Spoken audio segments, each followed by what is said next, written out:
Thank you for joining me today on the Who God Says podcast. I am your host and Kingdom Ambassador, Ty-Shaun-Dra. Hi. Hi, Ty-Shaun-Dra. How you doing? Hi.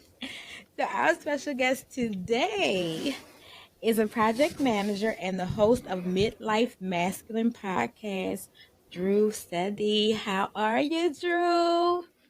I'm good, thanks. I'm good. Great to be here.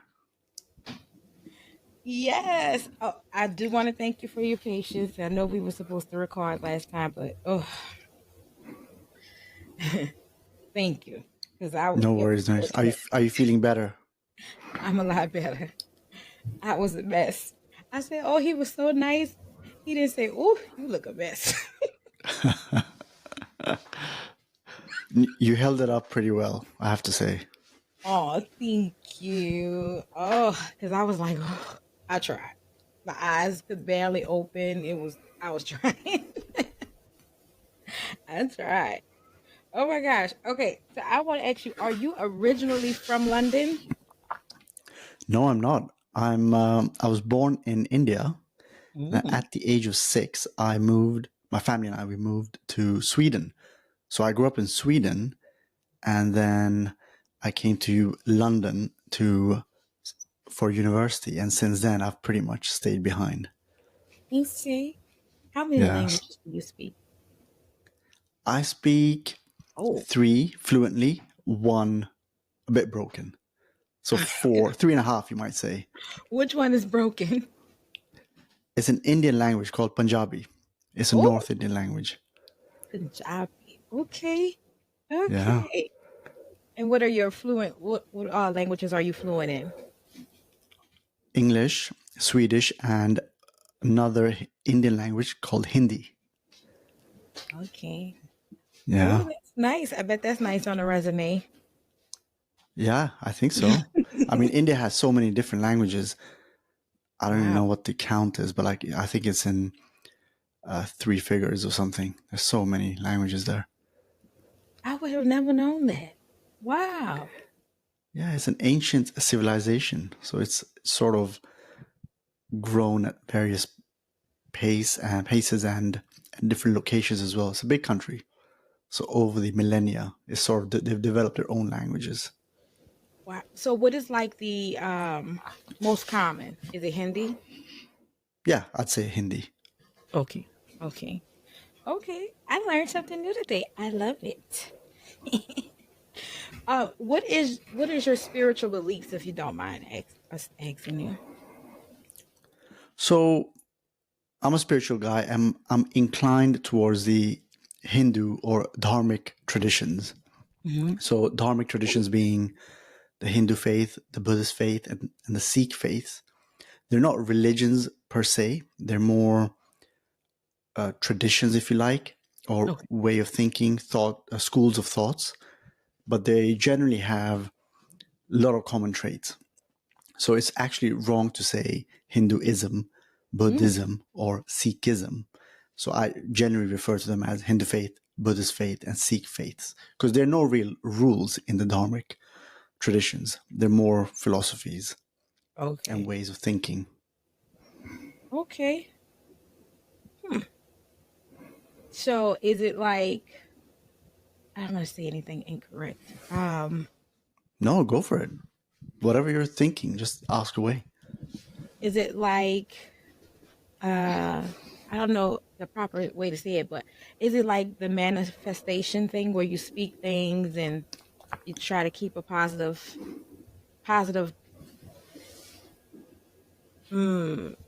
things going out so you get positive things coming back in? Is it something like that?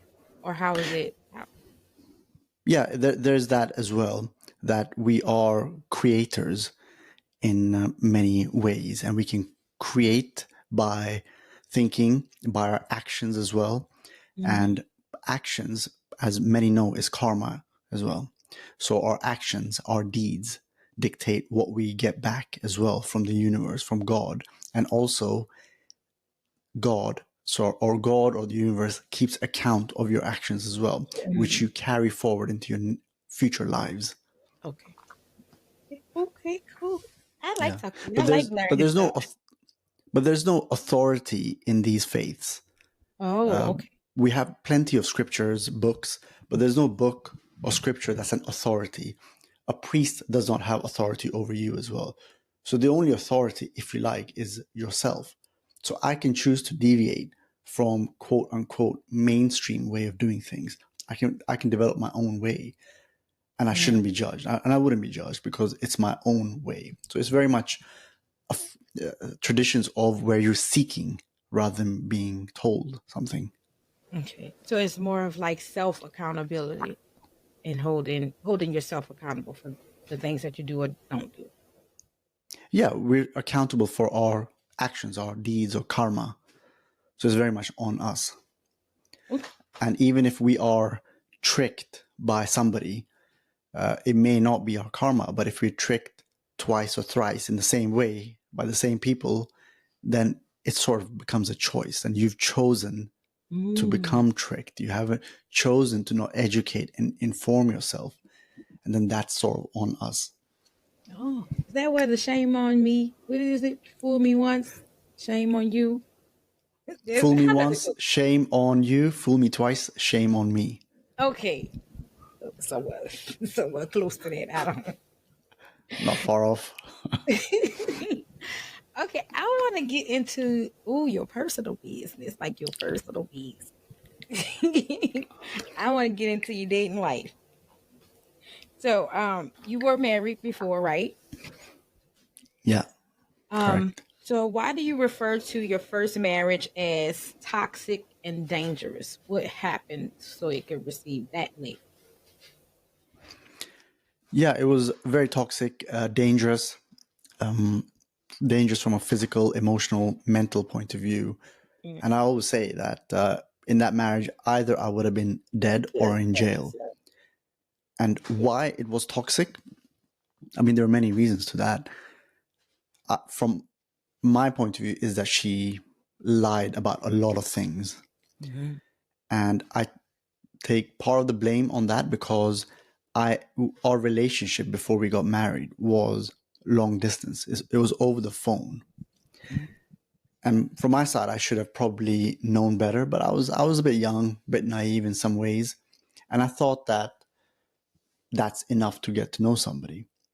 So the foundations were never really there. But by the time we got married and moved in, there were a lot of lies told.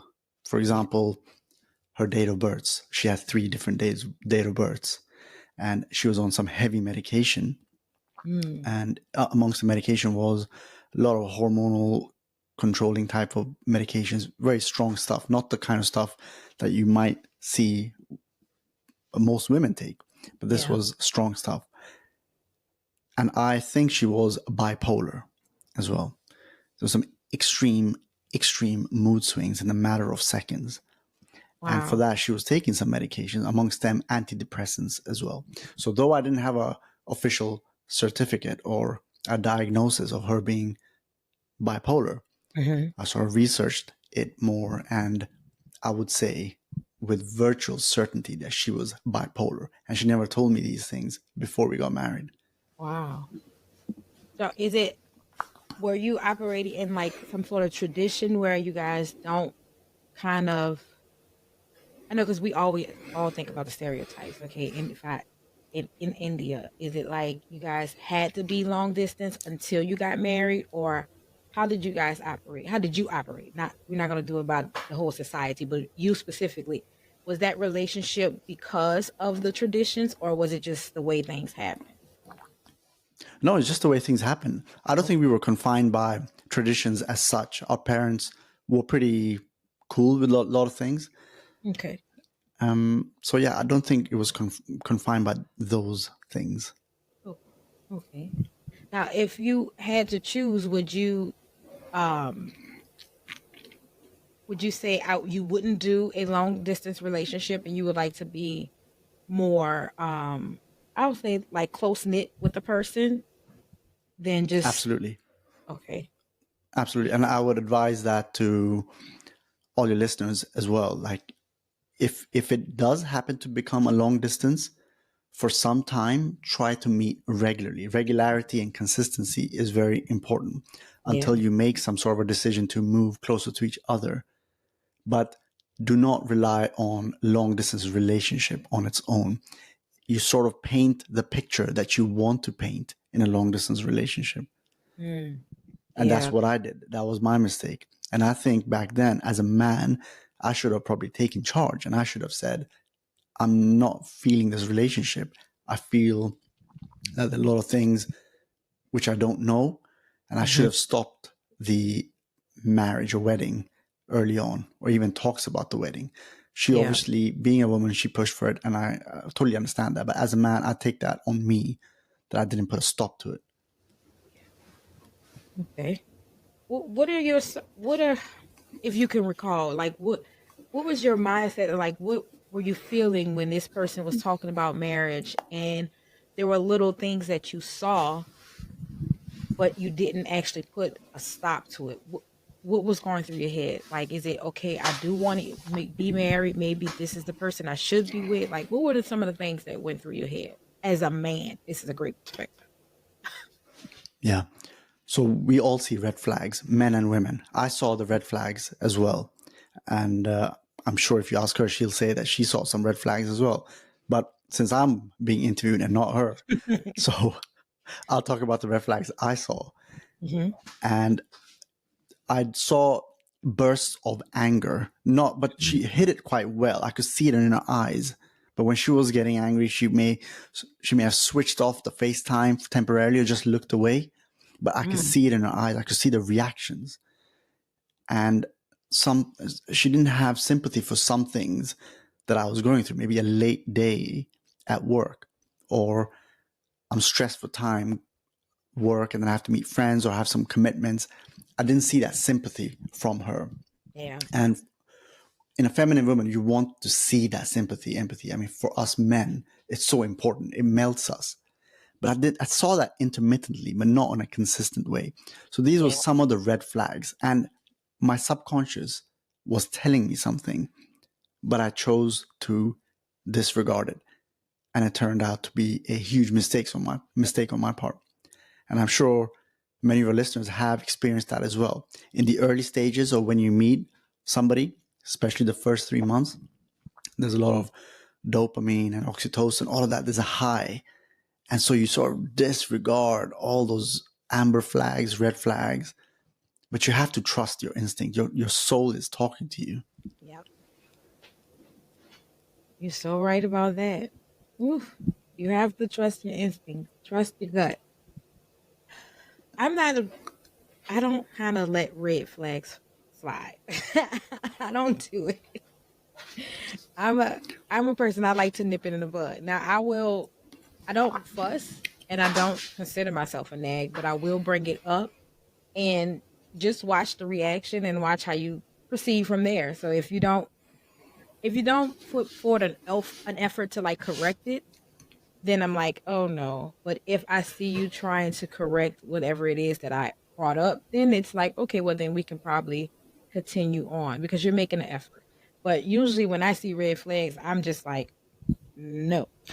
Oh, Starting and growing a business while dealing with your finances can be overwhelming and stressful. Emerald Services provides packages tailored to your business needs to help you mitigate taxes, stay compliant, plan for your future, and save money so you can focus on being the creative, influential visionary that delivers your dreams to the world.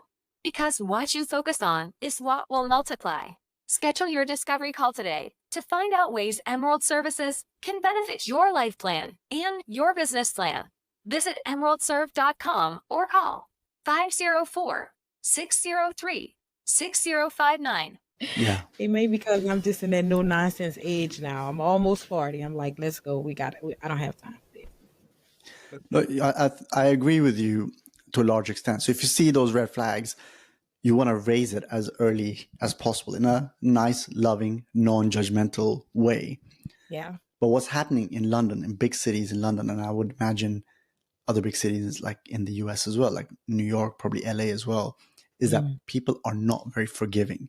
The red flags that they're just looking for an excuse to exit the relationship as soon as possible. So somewhere in this new era of dating, we need to be a bit forgiving. Sometimes red flags aren't really red flags. They could be, there could be a reason behind it. Right. So Right. we should look at it from a non-judgmental point of view. But the best way, the first thing one should do, in my opinion, is establish what your values are. For Yes. example, respect is a common value for many people. But if you see a woman really not respecting the waiter or the Uber driver or whatever, that will kind of hurt your soul a little bit. It'll pull your soul, your conscience a little bit. And that's your soul, your gut talking to you. That is a red flag worth taking a note of. But what happens is in modern dating, especially in places like London, if a guy does something such as he's sitting in a restaurant, and if he does not pour water in the woman's glass before his own, that could be something that a woman knows, something as minor as that. A woman could note that, and she sort of remembers it on an ongoing basis. She may not raise it, but it's a sticking point. But rather, the woman could be a bit more forgiving, thinking, I in a nice way, maybe saying that it would be nice if you, poured it on my glass first.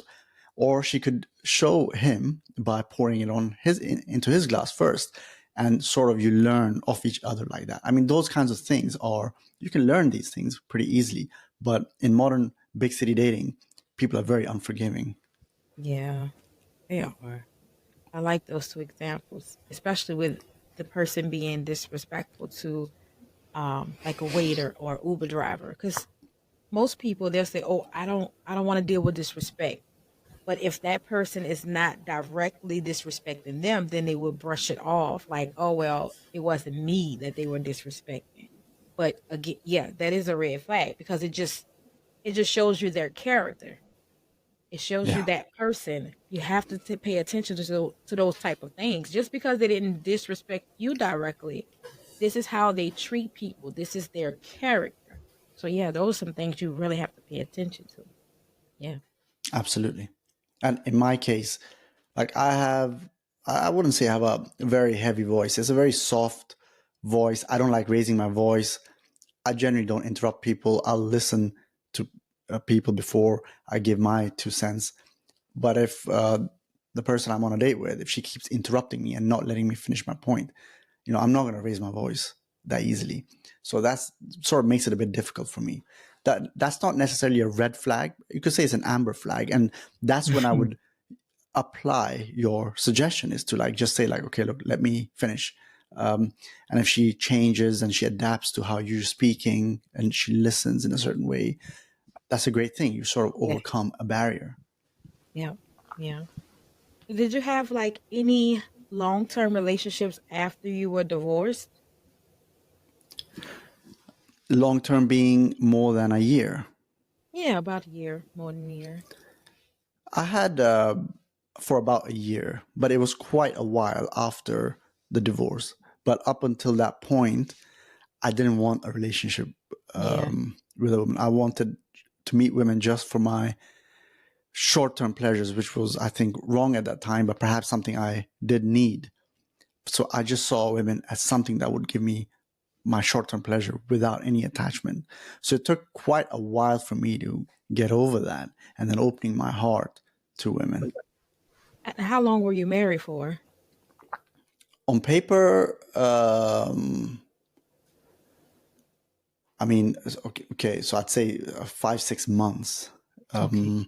until I filed for divorce. And then the divorce took another 7, 8 months, I think. So you could say on paper for 1.5 years, something like that. Okay. I like how you said Yeah. on paper. Yeah, I had to say on paper. On paper.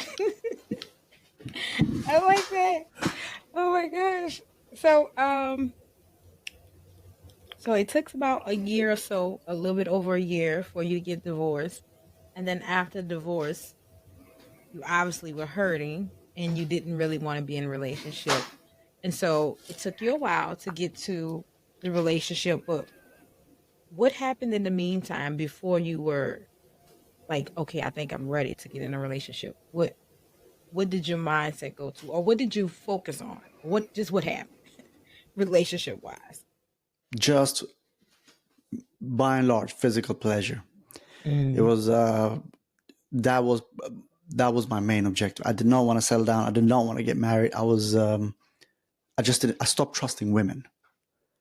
I stopped trusting women, and but I loved dating. I loved going out on dates and having a good time. But I didn't want to commit because I just couldn't trust women. Wow. Yeah. Do you think you held any?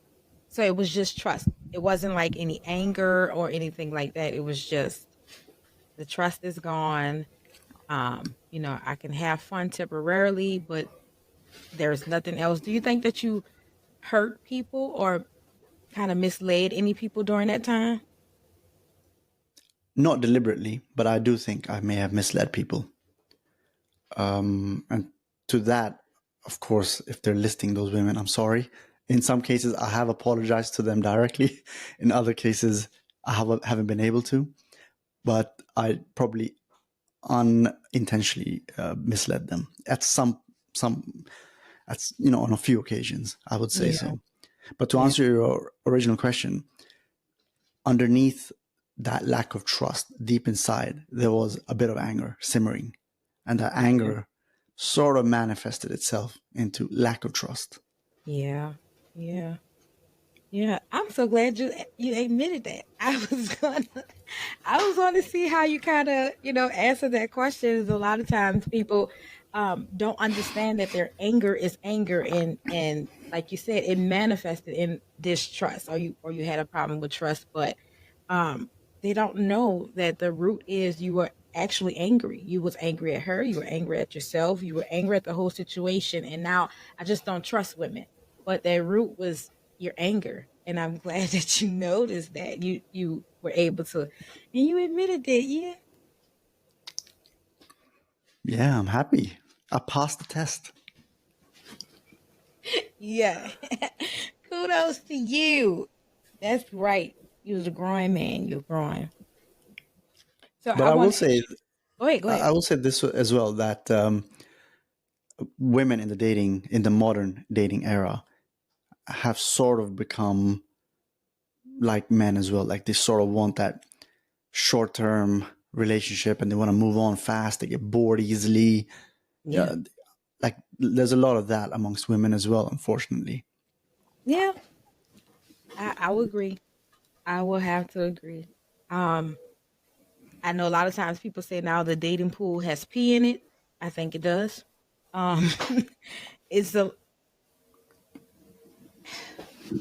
I was on a dating apps for like 6 months, and in 6 months, I probably talked to maybe 60 different people, and I'm like, this is ridiculous. It's absolutely ridiculous. How do you even build anything talking to that many people? It's like it's ridiculous. So I agree. Yep.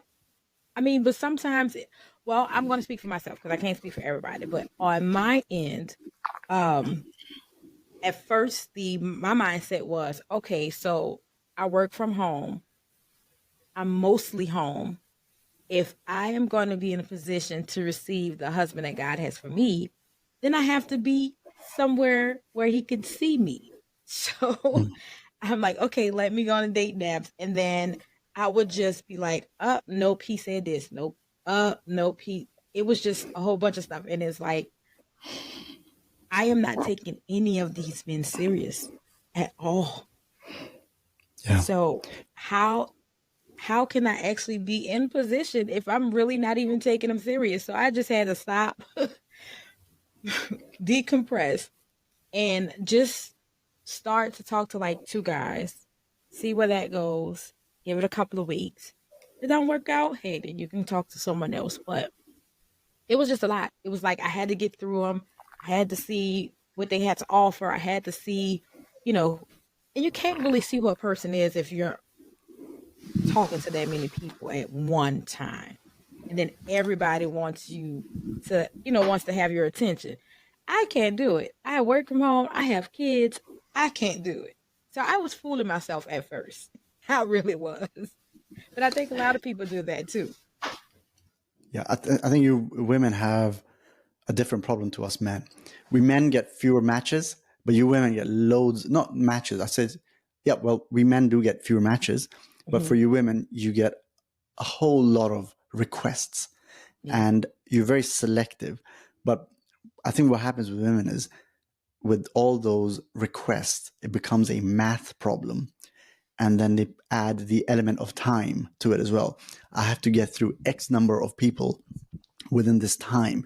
And that time is essentially you women wanting to speed up and find that right person. So it's not only is it a math problem, but it's a time problem as well. And so what happens is you women become more unforgiving. But what I do agree with you is you look at one man at a time and you'll give him 2 weeks. That is something that I would advise men and women. It's very easy for us men to have loads of dates ongoing simultaneously. But what it does is it spreads our attention and we're not getting to know any one woman properly. It's better to have one person, maybe max two, but really just one person at a time is a good way of doing it. Yeah. They have something serious. They are a mess. Okay, I want to ask you about the Red Pill Society. What is that? And how did being a part of that Red Pill Society change your outlook on women? Yeah.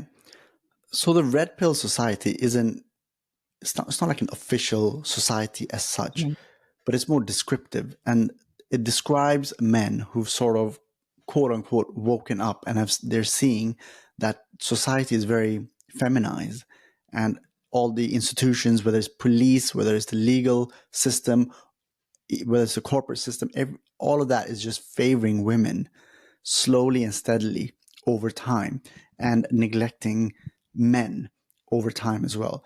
And the red pill people in the red pill society has essentially woken up and just saying that this is what's happening. Men are being neglected. We men have to look out for ourselves. But there's also an element in the red pill society of where they just don't trust women because they believe that women are hypergamous in nature. So they'll always upgrade. So they're with a man, but if another man offers something bigger and better, they're more likely to look towards that man and monkey branch in there. So the red pill society, the people in it, I think they're right to a very large extent, and we all need to be red pilled to some extent.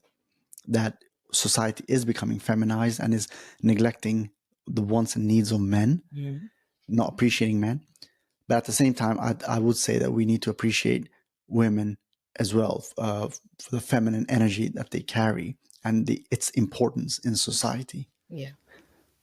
So it's kind of like the He-Man Women Haters Club on the Little Rascals. In some ways, yeah. Some people, I think in the beginning when men join the Red Pill Society, when I say join, it's not like an official entrance or anything like that. But when you sort of first enter into that Red Pill Society, it's a woman hating club, if you like. Okay. Now I will agree. I do feel like men probably are being a little left behind. I can't speak for like professional because I don't think that I see it. I might just be blinded to it, but in relationships, I definitely see it. So, yeah, I'm going to get a little personal and tell a little bit of my business. My best friend calls me man. What does that mean? Man. He says, I act like a man when I'm in the relationship. Well, he said I used to. So like in the last maybe about 5 years, he's like, oh, I'm so proud of you. You're growing. You're not a man anymore. But no, I'm not going to say but because I'm not going to give an excuse. I will say, I wasn't aware of it. It was just, I felt like there was a certain way I like things, and if you didn't like it like that, then deuces, you gotta go. Wow, you're so That was, unforgiving. I was. I It's, was. it's it's all black and white. It was all black and white for you then. Yeah, it was just yeah, you didn't do it. I mean, the major thing that I learned was that I could not force anyone to love me the way I wanted them or I thought they should love me. Like they were showing me how they love, but it wasn't acceptable for me. It was like, I don't care nothing about that. You're not doing this.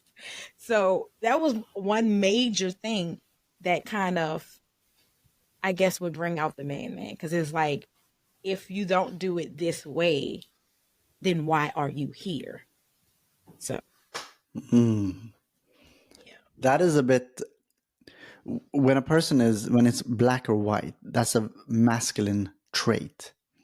But when things are gray, there's different shades of all colors, everything is subjective. That's more the feminine realm. But Yeah. you may have become that as a result of your work, and you carry that work or the mindset whilst you're at that work. You bring that home.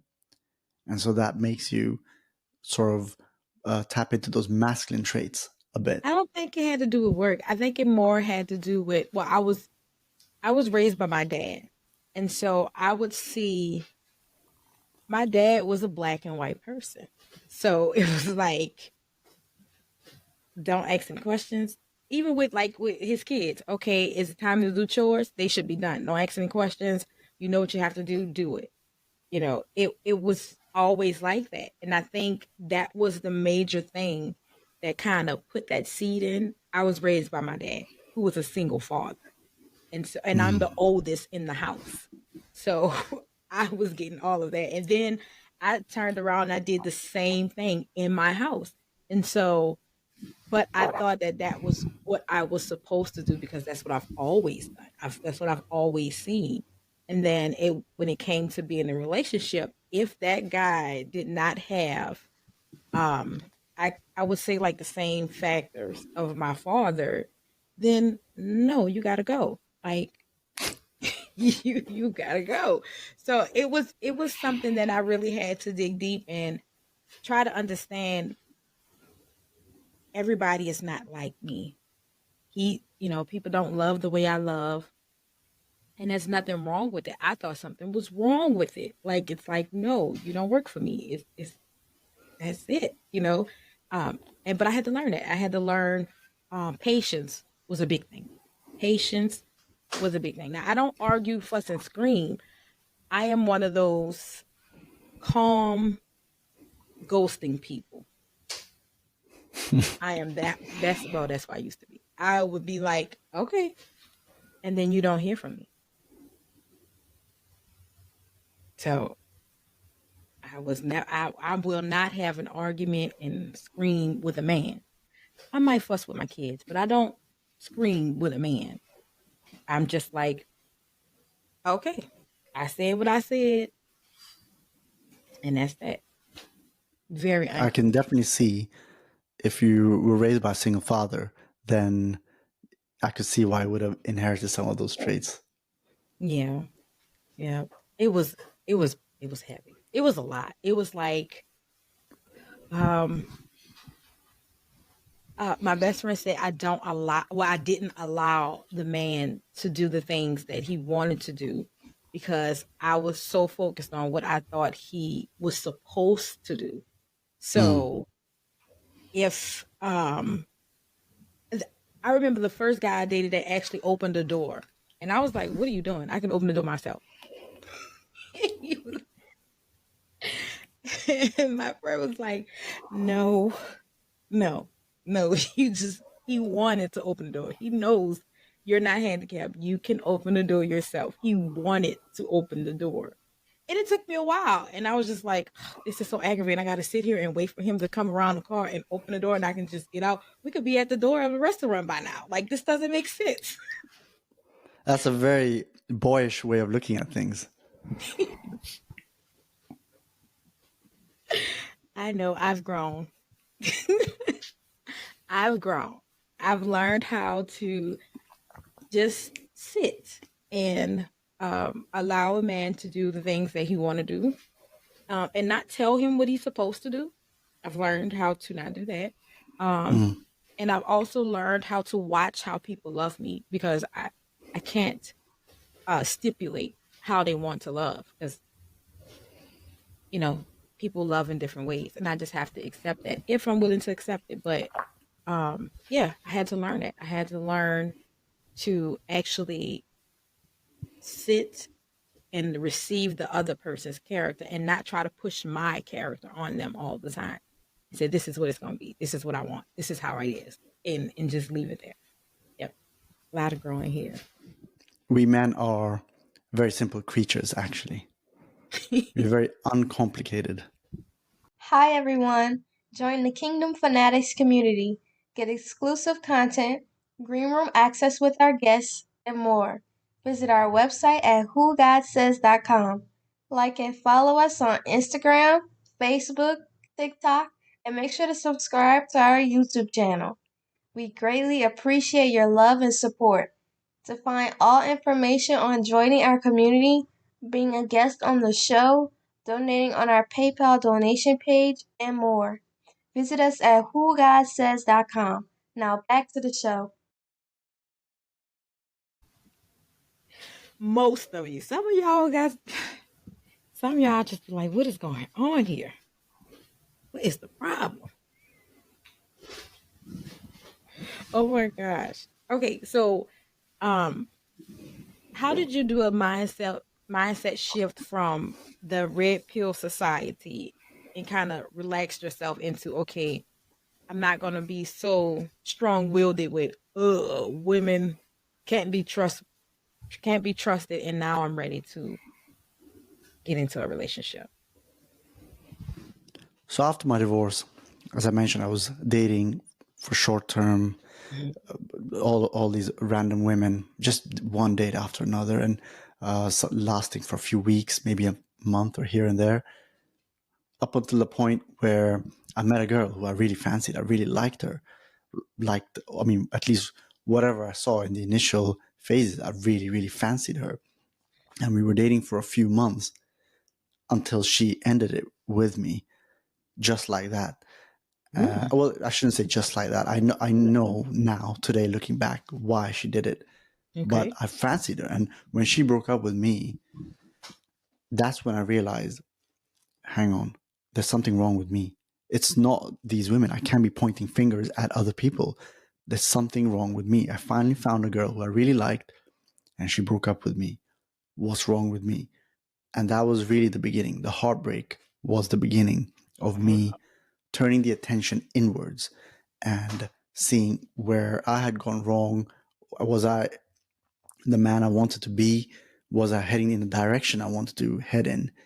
Yeah. And that sort of kicked off a process where I increased my spirituality and more belief in God, more belief in the ancient traditions. And I started seeing society more from a masculine and feminine energy point of view, from an energetic point of view, rather Yes. than conditioning of society. Now, so I would say I was sort of part of the red pill community. I was hanging out with those people, and I would say they helped me. Red pill community really helped me seeing things. But after the breakup, then it was more, the perspective changed. It became more spiritual in nature. Yeah. And that's when I realized that when I'm meeting women, I can actually control to a large extent how they react with me, how I receive love, how I give love, all of that stuff. Yeah, so I think it was that particular breakup, that changed things. Wow. Do you think it was like an ego punch? Yeah, massive ego punch, Mhm. massive, and I Mm, needed okay. that. She did Oh, me a massive favor unknowingly. yeah. Have you seen her since that breakup? I saw her maybe 3 4 months after the breakup, but not since then. Mhm. I mean, since then I'm over her now. It's been many years, Right. so I don't feel a need necessarily to meet her. Okay. But back then, it took me nearly a year to really just get over it. but it Wow. was good. It put positive pressure. I was under positive pressure to change and improve. I was thinking all the time. I was thinking, if I do go back, I want her to see and feel that there's a different energy about me. So that pressure was amazing for me, and I was just introspecting everything: how I was dressing, how I was walking, how what kind of food I was eating, exercising, every aspect of my life, whatever I could change, I was trying to change, in the hope that in a few months' time, she'll see that I'm a totally different person. But Yeah. in doing so, I sort of realized that I'm not, I don't need to go back to her anymore. Not because I didn't like her or anything, but just I just wasn't feeling the romantic pull anymore. Yeah. Yeah. Because you started to understand who you are, understanding that you didn't need that validation because, Yeah. yeah, you were hurt previously, but it's like you were searching for a validation from the women, even though you were, mm, I would say, moving through, moving through those women. There was something in you that needed to be validated to say, hey, it wasn't you. Maybe she screwed up. Maybe you might have screwed up, but just get over it. And that's not affecting me anymore because I can get these women. I can move through these women. I got this. Then you had that gut punch. And it was like, oh, okay. But you, like you said, you needed that. You needed, I'm glad that you recognized you needed it because you had to sit back and get to know you and make you better. And not just for her, but even though it may have been the initial, not necessarily driving force, but the initial thought to say, well, I want her to see me better. Maybe it was you wanted her to regret breaking up with you. I did. I did. I was working towards that, but that goal did its part because I had a goal, Yeah. and I put myself under that pressure. But sometimes pressure is very good in life, Yes. and so Yes. it did its job. But after the breakup, had I not accepted my part in that, I probably wouldn't have changed. I would have been Yeah. the same douchebag. But luckily, I became a lot calmer, a lot more spiritual. Spirituality helped me a lot Yes. in that meditation and these kinds of things. So, what role does your spirituality play in your dating life now? I think it's a part of who I am. Now, I'll wake up early in the mornings to meditate. Hmm. I do things a certain way. Perhaps I'm not expecting my partner to be equally spiritual, but perhaps a recognition that, okay, I am quite spiritual. Maybe on holidays, I'll probably not want to go to nightclubs and that kind of stuff. Maybe bars, but I would probably rather be in the countryside, maybe. Yeah. So it sort of changed my personality in that sense. But I Okay. wouldn't impose that on anybody. Everybody is on their own journey. Yeah. Yeah. So when you're dating now, you look for a person. Do you look for a person that is spiritual in a sense, or is it just that if y'all connect on different levels, this is something that you introduce to the relationship? No, I think I would look for some level of spirituality. And I don't have a set definition, but I think at Yeah. a minimum, a belief that there is a greater power, God, universe, whatever you want to call it, but some belief in that.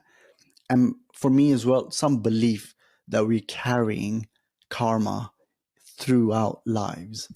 Okay. And each life is an opportunity to sort of repay your bad karmas and get good karmas. And eventually reach a very high level of being. So probably a recognition of that. Those two things are the minimum. Okay. And so if that person did not believe in that, it would be a deal breaker, or it wouldn't be something that you wouldn't continue with. I don't think I could reconcile that. I think that's quite fundamental to me. Yeah. And I'm Yeah. not judging if there's an atheist. I'm not judging them at all. I'm just saying our view in of life would be very different, Yeah. and so that would be a deal breaker for me. Yeah. Yeah. I same here. I'm a Christian. I believe in God the Father, Christ the Son. and the Holy Spirit. And same for me. If there is not any inkling of your spiritual walk, I can't pursue. Like I can't continue. I'm not going to say pursue because we're not the pursuer, but I can't continue. I would not be able to continue. I would Yeah. feel like we are two, like we're on two different planets, really. Yeah. I can relate. What are some of the other things that you look for when you're dating, like from the male perspective? From the male perspective, I'd say my dominant energy is masculine. So I'm looking for the opposite. So somebody whose dominant energy is the feminine. So more empathetic and more kind, caring, those kinds of things. And if she cooks, it's a massive bonus. I love women who cook, especially who will cook for me freely.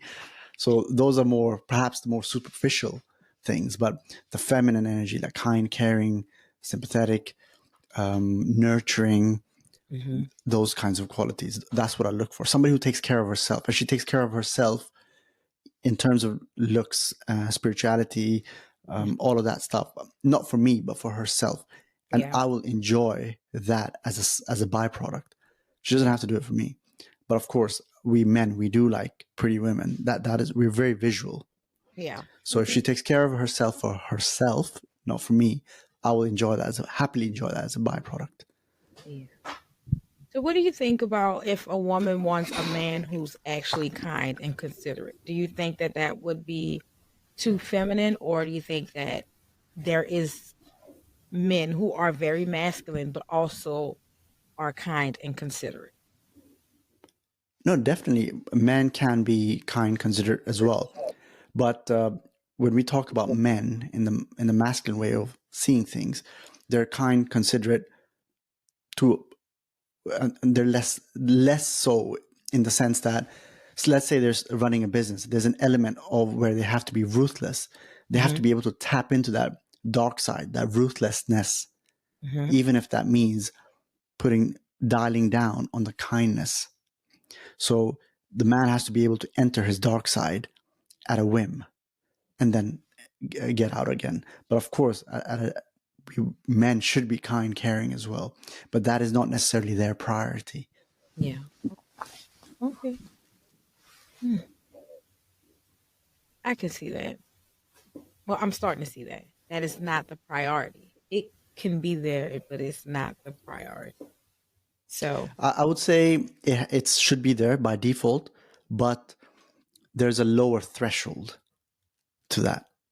Something else takes precedence. So the business, that side of ruthlessness, to some extent, should precede the kind, caring if needed. so okay, in the atmosphere of dating, what do you think is like the very first thing? I know you said men like pretty women, so that you're visual. So, um, if we took looks aside, what would be the very next thing beside? Okay, so looks, the feminine energy. What would be something that you would say this is undeniably something that I would want as a man? So it was looks, femininity, and then what? Like, what would be your top three? The ability to sort of engage in a conversation where she's listening. Mm-hmm. And a lot of men have experiences which are, fights or disagreements and them being backstabbed because boys growing up are always outward looking. So Yeah. we're looking for role models out of ourselves. We're looking for friends, older friends, older brothers, cousins, fathers. We're always looking out for role models. And in doing so, as we grow up, I would say, I'm generalizing here, but I would say we perhaps go through more adventures, more unorthodox things than Mm-hmm. women who generally are more within their circle of friends, hang out at home, perhaps a bit more. So we have more stories to tell. And in having more stories to tell, we have a lot of lessons in life as well. I think we become more streetwise quicker Mm-hmm. than women. Okay. And so when I'm on a date, obviously looks, femininity, but I think also somebody who's willing to learn, willing to listen to our war stories, if you like. So I personally like that as well. But if a woman is constantly trying to teach me, trying to lecture me, I don't like that. Now, I'm not saying I'm going to go lecture a woman, Right. but listen to my war stories. Okay. Do you have a lot of war stories? I have some. I mean, I moved from India to Sweden. And then when we moved to Sweden, I think we had a tough life first 10, 15 years growing up. We're three brothers as well, so a lot of masculine energy. And then we Ooh. played a lot of masculine sports, soccer, um, in our school as well. I mean, I used to get into fights when I was in school, pointless, stupid fights. So some war stories there. Oh, Yeah. you look so sweet. You were getting into fights. Oh. Yeah, no, I was stupid. I mean, pointless fights. I mean, Oh. sometimes I would win, sometimes I would lose. But yeah, I mean, that's how boys grow up. We have to learn to fight. Yeah. Yeah. Okay. Okay for the war story. Okay. But So last, go ahead. I would say though that a lot of men have had much worse war stories than me. Some men have grown up under really harsh conditions. I mean, I looking back, I had a great childhood actually, and if I could, I'd relive it exactly the way I lived it. That's But I do amazing. know some friends, some from my generation, who had much tougher lives than me. So they'd have some serious war stories. That's amazing. You would live it the exact same way. That's amazing. Well, I guess when you get older, you realize the things that life actually was teaching you and instilling in you.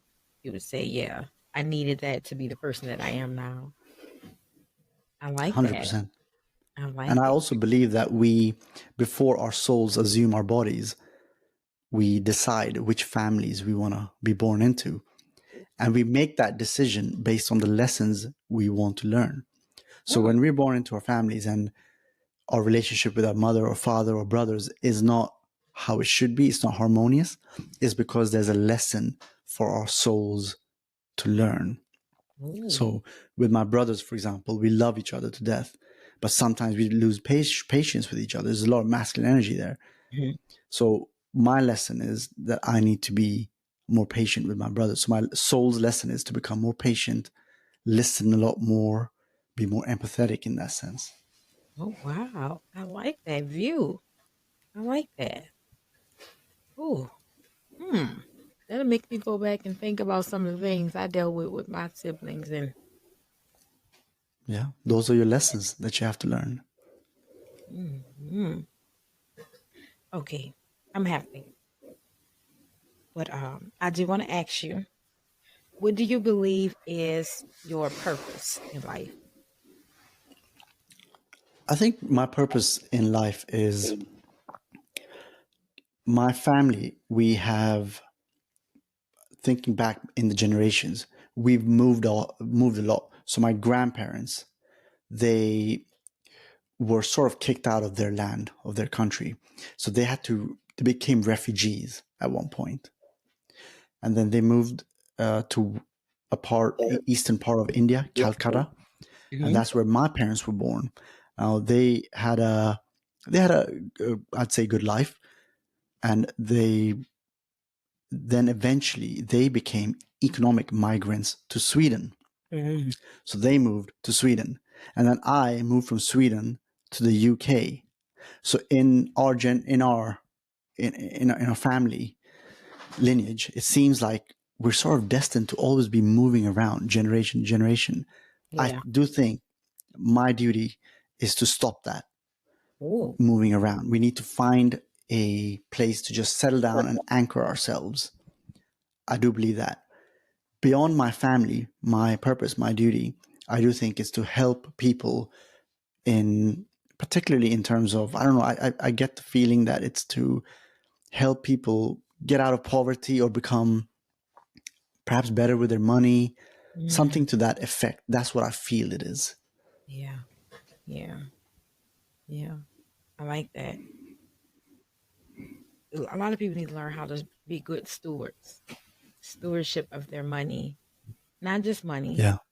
but Yeah. themselves, their whole selves, self-control, patience, spirituality, everything. So I like that. Yeah. Yeah. I wouldn't say I'm the best with my money, but I do think so. I'm a professionally qualified accountant. I'm born in this era of human history where the cost of living is just skyrocketing. People can't afford basic necessities, mortgages, and all that stuff. So I have that background. I'm born in this part of the human history. So I feel that it's something to do with that I have to help people with. But of course, I have to help myself as well. We have to help ourselves first, and then we can help others. Yeah. You feel that pull.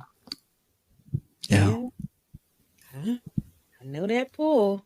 I felt that pull too. I know that pull. So, what's your purpose? Um, it's a big one. So my purpose is to just speak to God's people, let them know that He's there. And then win souls for the kingdom of God. But the avenue, I think, is going to grow. Like the avenues are going to be different. Podcasting is not something I ever wanted to do, but it was a pull because Yeah. the camera thing, I'm not the camera person. So yeah, it's the avenues are going to grow. I have a passion with children, and I want to start a foundation that helps children in the foster care system. I have no idea how God is going to do this, but hey, I'm speaking it. So I want to help kids in the foster care system.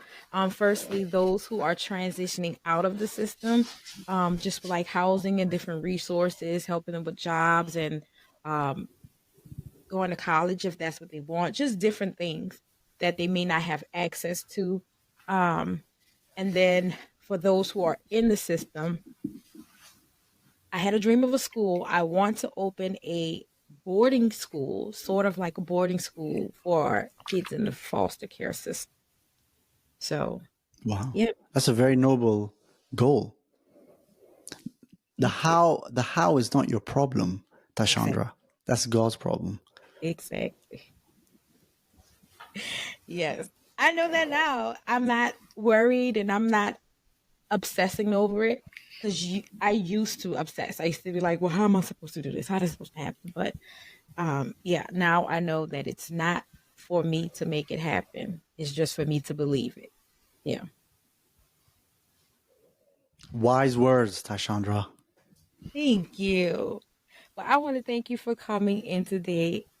Thank you so much for sharing your story. You have an awesome spirit. Is there anything that you want to leave with the audience, where to connect with you, any projects you got coming up, or any special words? Yep, your audience can connect with me on mlmpod.info or follow me on my my own podcast, which is the Midlife Masculine podcast. Oh my gosh, we like masculine. Okay. Thank you so much for coming in. You have a good one, okay? Thank you very much, Ty-Shaun-Dra. It's been great. Thank you so much for hanging out with us today on the Who God Says podcast with your host and Kingdom Ambassador, Ty-Shaun-Dra. Go to whogodsays.com to join the mailing list for episode premieres, upcoming guests, and more. Send in your questions to be a part of the show at whogodsays@gmail.com. And don't forget, join the Kingdom Fanatic community.